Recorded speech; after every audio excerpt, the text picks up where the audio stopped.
Bonjour Pierre, tu es donc moniteur de sport adapté et tu travailles au sein de notre réseau Alsace-CEP.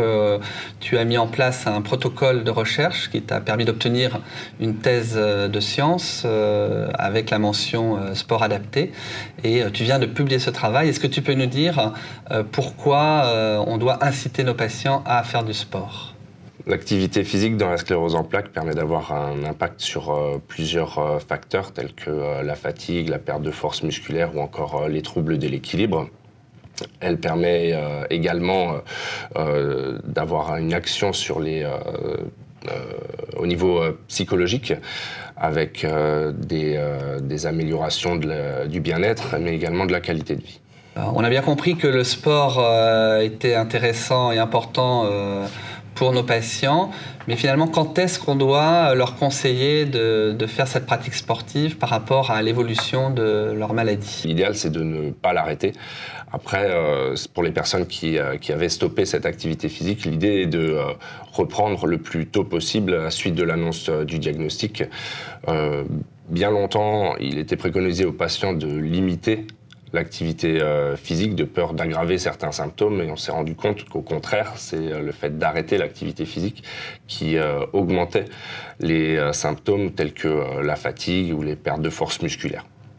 Donc on va inciter la personne à reprendre une activité physique le plus rapidement possible à la suite de l'annonce du diagnostic.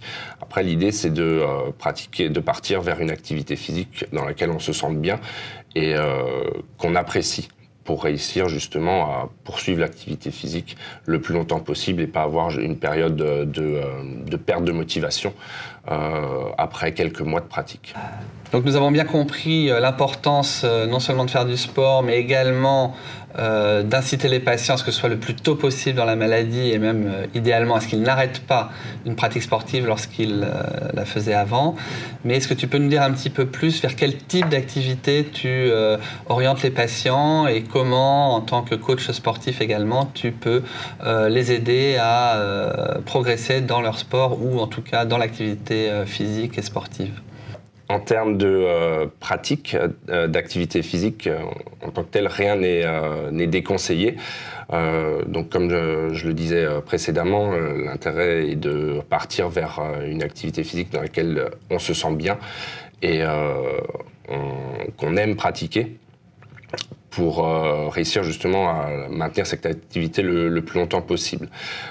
Pour les personnes qui reprennent une activité physique, on va d'abord recommencer par du réentraînement à l'effort avec du renforcement musculaire à raison de 2 à 3 fois par semaine. On peut commencer dans un premier temps par de l'activité physique de façon modérée pour ensuite partir vers une activité physique un petit peu plus intense, plus soutenue, en essayant de combiner réentraînement à l'effort et renforcement musculaire. Au niveau purement sportif, il est possible de s'orienter vers des clubs tels que des clubs d'athlétisme ou des clubs de natation ou encore des clubs de judo, ce genre de pratiques qui de plus en plus s'orientent vers des activités physiques à destination avec un objectif de santé. Donc les personnes qui éprouvent des difficultés physiques ou qui présentent une pathologie quelconque peuvent dès lors s'orienter vers ces clubs pour avoir un suivi et une activité physique qui leur correspond et dans laquelle ils retrouvent un réel plaisir de pratique.